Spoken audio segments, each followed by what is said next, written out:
So there are people in the media that you respect. I've made that a common theme around here that you respect their opinion, you respect what they have to say. Then there's people that you're just kind of like, all right, whatever. How do you feel about Lewis Riddick?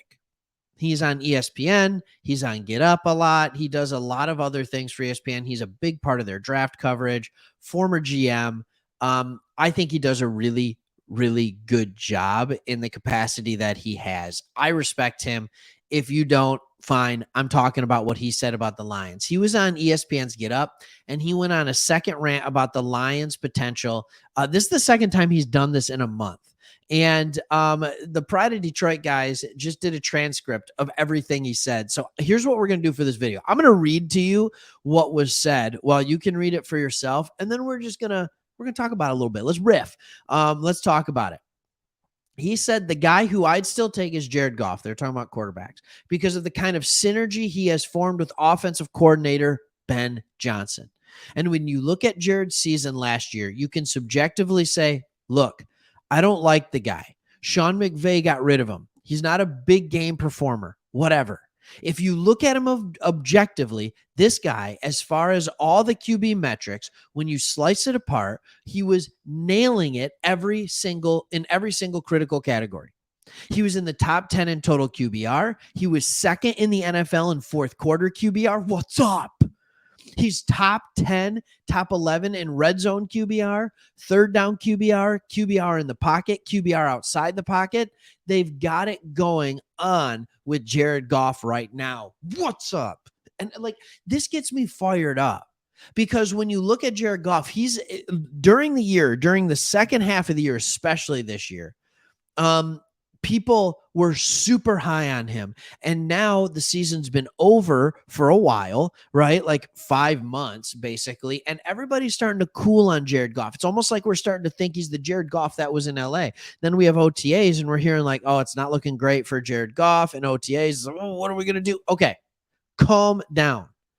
I love hearing people say this, like, remember who he was until he proves he's no longer that guy. That's the baseline. That is the baseline. He said the passing game was very efficient. They have a top 2, top 3 offensive line in the entire NFL. He's got a running game he can lean on that is explosive as far as their receiving capabilities out of the backfield. Agreed. We've talked about this. This is where we're riffing a little bit. Jared Goff is at his best when he has a good running game and a good offensive line. It's not even necessarily that he has amazing wide receivers. I can make the argument that he's never had an amazing receiving core. He's had good receiving cores, don't get me wrong, but he's never had like a top 5 receiving core in the NFL. Lewis Riddick went on to say, look, I believe Detroit is poised to make a huge, that's 2 huges, leap this year and be a major, that's 2 majors, player in the postseason. And one of the primary reasons, Greeny, is because I believe we talk about it all the time. Situations dictate player performances as much as they themselves.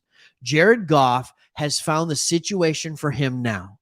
And I think he's going to take another step this year, and you're going to see it manifest itself in them being in the NFC title game. What's up?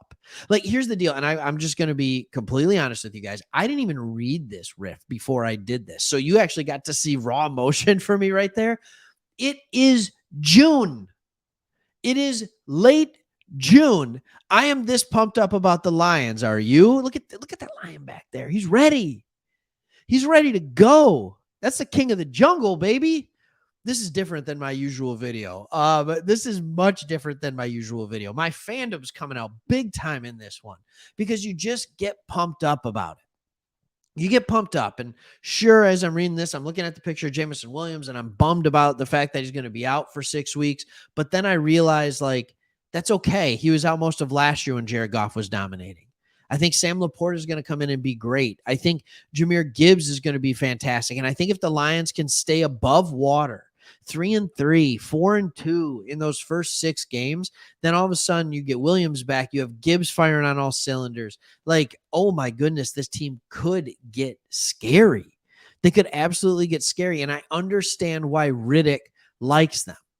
Back in January, he called the Lions Super Bowl contenders. This is like he really likes what's going on with this roster. And I think for him, as you listen to that, it starts because he's really confident in what we have going on at quarterback. He's not the only one. Dan Campbell talked about earlier. He talked about how there are a lot of quarterbacks in this league, and there's only a few that can play the position well. And he's glad that they have one of them. Like, people, Jared Goff is a 3-time Pro Bowl quarterback. When are we going to get over the whole he's not mobile, he's bad under pressure, when 3 out of the 7 years he's been a pro, he has been a Pro Bowler, an all-star, recognized as one of the top 20% in the game. Like, when are we going to start realizing like Jared Goff is not just a capable, but a good to really good quarterback? We've talked about this last year. He's elite when he has time. His accuracy, his decision-making, when he has a clean pocket, he is elite. Oh, but when he has when he has a clean pocket, being elite in that time is huge. It's massive. And you can say, well, why are we talking like he's excited about the Lions? Why are we just talking about Goff?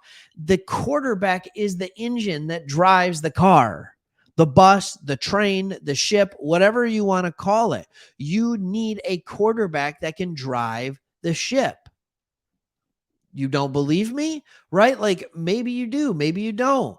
Kirk Cousins, fine quarterback, good quarterback, top half in the league quarterback. Every year he comes in right around that like 13, 14, 15 range for quarterback in efficiency, in fantasy, in whatever you want to call it. That's where he is. But his teams can't get over the hump because he's not quite good enough. He's not elite at anything. He's just good at a lot of things. Kirk Cousins is a good play action passer. Jared Goff is a really good play action passer. Kirk Cousins is good in a clean pocket. Jared Goff is elite in a clean pocket. Like these are the differences, the little differences that can take your team from being a good team that isn't actually challenging to win anything to being a great team that is a Super Bowl contender, is an NFC contender, is a division winner. I mean, like you can be a division winner while being good at the quarterback. But did anybody think Minnesota was going to win the Super Bowl last year? Did anybody think Minnesota was going to win the Super Bowl last year? No. So this is kind of my big point. This is the thing that I'm talking about where it's like, okay, here we go. Let's talk about it. All right. That's all I got for you. I was pumped. I'm excited. I still am. Honestly, when you really think about it, we're only about 5 weeks away from real football again. I mean, kind of real football, preseason, training camp, stuff like that. All right. See you on the next one. Subscribe, become a member, hit a comment.